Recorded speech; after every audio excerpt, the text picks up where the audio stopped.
Halo, eh, Assalamualaikum warahmatullahi wabarakatuh. Salam kenal, bersama saya Andre Sianipar. Udah lama nggak sharing di YouTube lagi.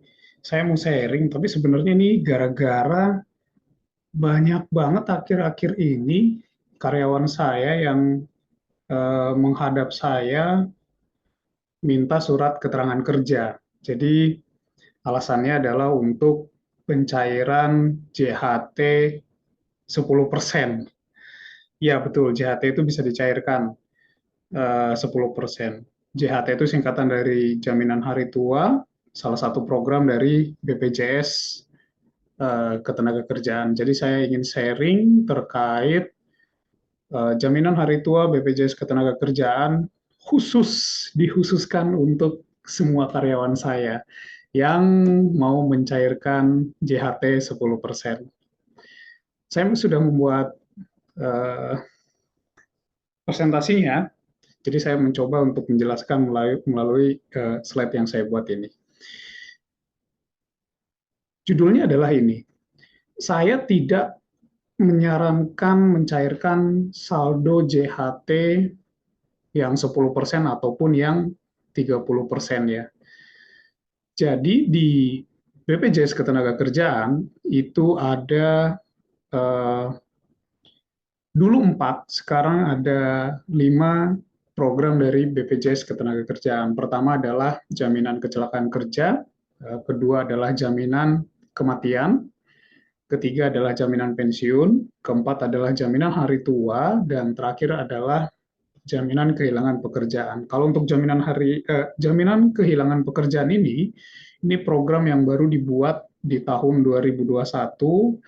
Perusahaan tidak bisa memilih siapa yang akan didaftarkan, tapi biasanya BPJS meminta data ke HRD, siapa yang statusnya kontrak dan siapa yang tetap. Ini bisa dicairkan kalau perusahaan itu mem-PHK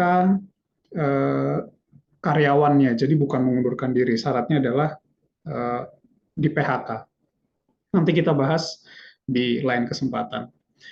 Nah, JHT itu sebenarnya adalah manfaat uang tunai yang dibayarkan sekaligus pada saat peserta pensiun, kemudian mengalami cacat total atau tetap, jadi misalnya kecelakaan kerja atau ya kecelakaan lah ya, kemudian eh, kondisi badannya itu cacat total dan tetap, artinya tidak bisa disembuhkan.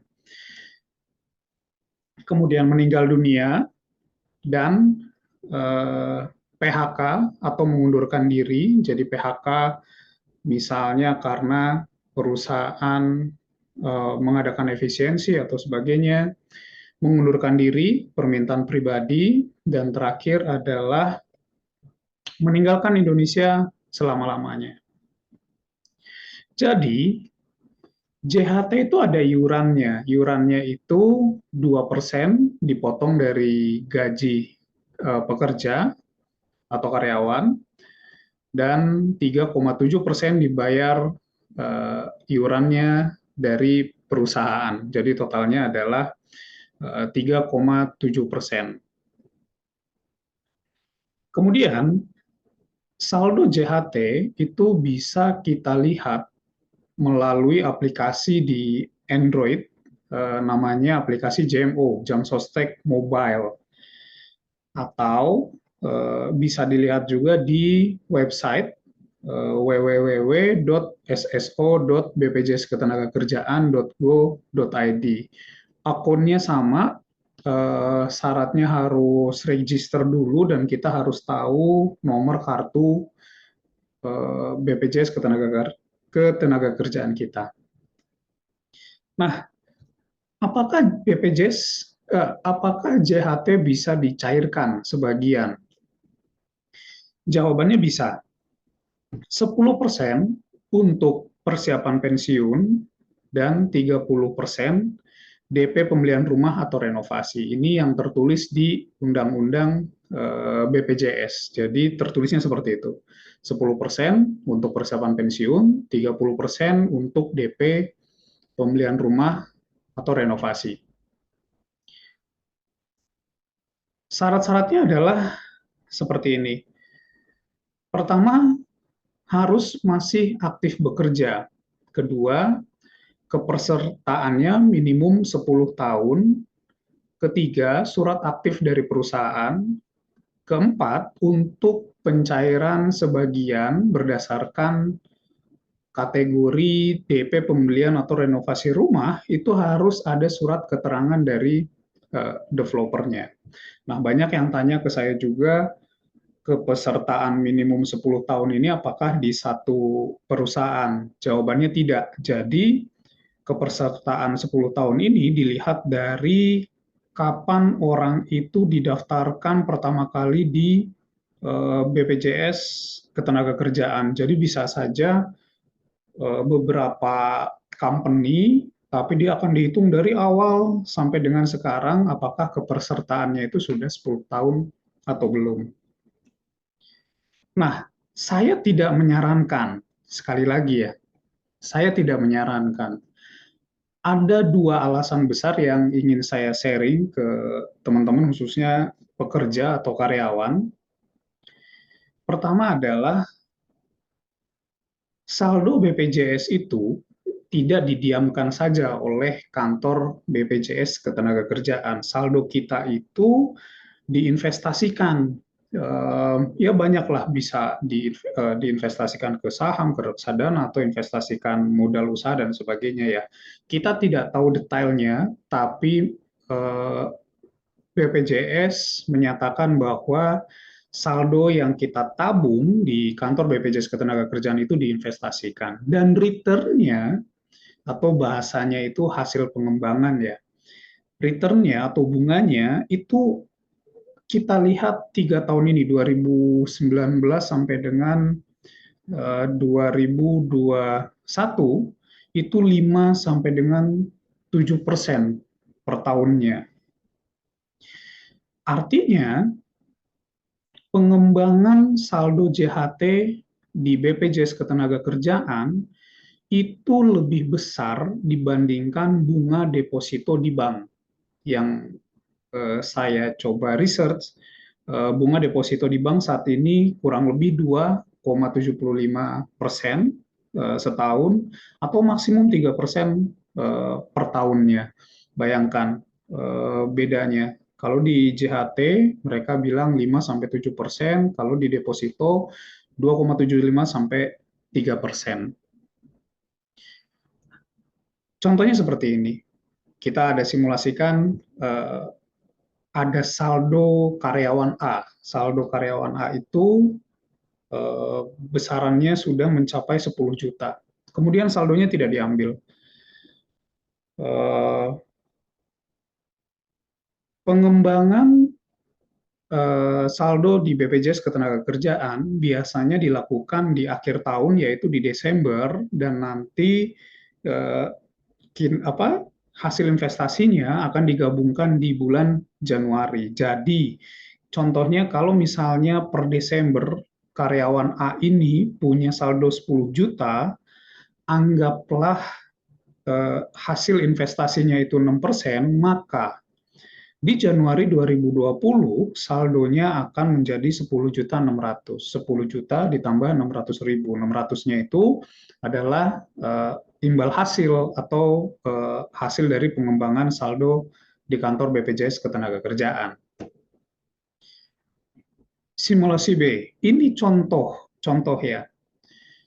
Si B ini saldonya Desember 2021 9 juta, karena ternyata Oktober dia sudah mengambil 10%-nya. Jadi 10 juta diambil 1 juta, maka sisa 9 juta.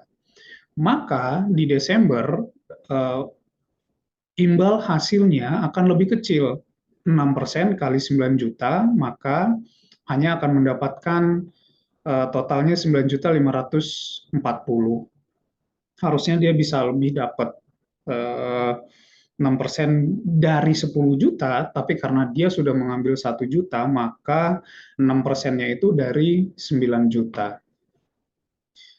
Jadi, karena saldo itu sebagai pengkali dari pengembangan JHT ketika saldonya diambil, pengkalinya juga menjadi lebih kecil. Nah, ini alasan pertama kenapa saya tidak menyarankan untuk karyawan atau siapapun buruh untuk mencairkan saldo BPJS Ketenagakerjaan JHT 10% atau 30%.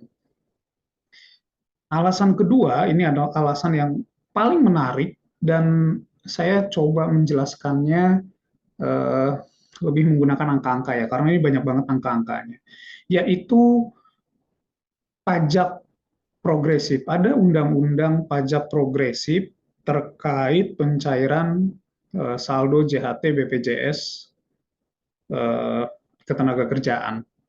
Jadi, kalau eh, JHT BPJS Ketenagakerjaan itu diambil sekaligus, dia tidak akan terkena pajak progresif. Dia hanya kena pajak final, yaitu hitungannya kurang lebih seperti ini. Kalau saldonya 0 sampai 50 juta, maka tidak akan ada kena pajak. Kalau saldonya di atas 50 juta, maka pajaknya hanya sekali, yaitu 5% dari saldo. Kalau diambilnya sekali. Bedakan kalau diambilnya bertahap atau progresif. Artinya kita mencairkan 10% dulu atau yang 30%. Ketika kita mencairkan yang 10% atau 30%, maka saldo itu ketika nanti dicairkan di finalnya, dia akan terkena pajak progresif. Anggaplah, eh, bukan anggaplah, tapi lihatlah di tabel ini, di situ ada tabel NPWP dan non-NPWP. Mungkin sekarang tenaga kerja atau karyawan rata-rata sudah punya NPWP ya, jadi kita pakai yang NPWP saja. Kalau saldonya 0 sampai dengan 50 juta, dia akan terkena pajak progresif 5%. Kalau yang sebelumnya nggak kena kan, 0 sampai 50 juta 0%, tapi di sini dia akan kena 5%. Progresif tingkatan kedua 50 juta sampai dengan 250 juta dikenakan pajak progresif 15%. Jadi setelah dikenakan 5%, akan dikenakan lagi 15%. Level ketiga adalah 250 juta sampai dengan 500 juta, dia akan dikenakan eh, pajak progresif 25%. Artinya 50 juta pertama dikenakan 5%, kemudian 50 sampai 250 juta selanjutnya akan dikenakan 15%, di atas itu akan dikenakan 25%. Ini bukan satu kali ya, tapi beberapa kali, 5%, 15%, dan 25%. Nah, saya mau coba ambil simulasi ya. Contohnya karyawan A. Karyawan A ini diambil sekaligus. Misalnya dia resign atau dia masuk masa pensiun sehingga JHT-nya itu diambil full sekaligus.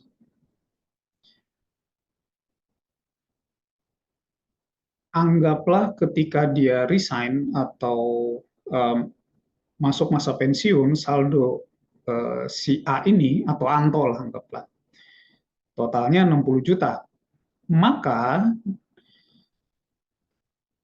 cara menghitungnya, 60 juta itu kalau dipecah berarti kan 50 juta pertama plus 10 juta. Yang dikenakan pajak 5% bukan 60 jutanya langsung, tapi hanya 10 jutanya saja. Berapa persen tadi? Di atas 50 juta? Ya, hanya 5%. Jadi 10 juta dikali 5%, 500.000. Sehingga 60 juta dikurangi 500.000 dan saldo yang diterima oleh Anto setelah dipotong pajak yaitu 59.500.000. Ini adalah nilai yang diterima oleh Anto. Dia hanya sekali potong 5%. Simulasi B diambil sebagian. Jadi eh, masih si Anto sudah bekerja di atas 10 tahun, saldonya masih sama 60 juta, jadi dia mencairkan 10%-nya dari JHT, jadi 60 juta dikali 10% itu kan 6 juta, maka 60 juta dikurangi 6 juta, sisanya adalah 54 juta. Misal nih, Anto tidak bekerja, kemudian setelah 3 tahun dari pencairan yang 10% pertama, Anto akan berniat mencairkan sisanya, yaitu yang 50 juta. Maka hitungannya menjadi seperti ini. 54 juta level pertama, tiring pertama, 50 juta itu dikenakan pajak 5%. Kemudian 4 jutanya dia akan dikenakan pajak 15%. Ingat yang tadi, yang tabel yang eh, pertama atau yang sebelah kiri di layar Anda, ini yang 5%, 15%, 25%, dan 30%. Jadi setelah dikenakan 5%, tiring selanjutnya itu dikenakan 15%, kemudian 25% dan 30%. Maka kalau hitungan 54 juta, 50 juta pertamanya dikenakan 5%, kemudian 4 jutanya dikenakan 15%. Jadi kalau di total menjadi seperti ini.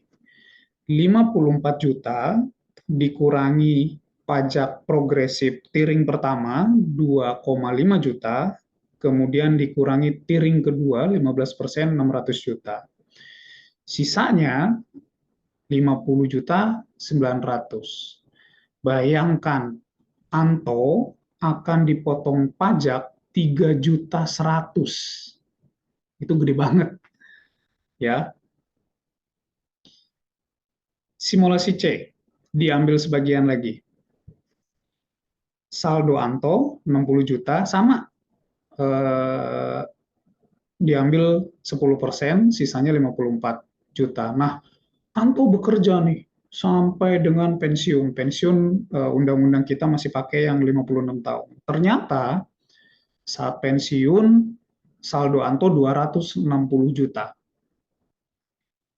Hitungannya menjadi seperti ini.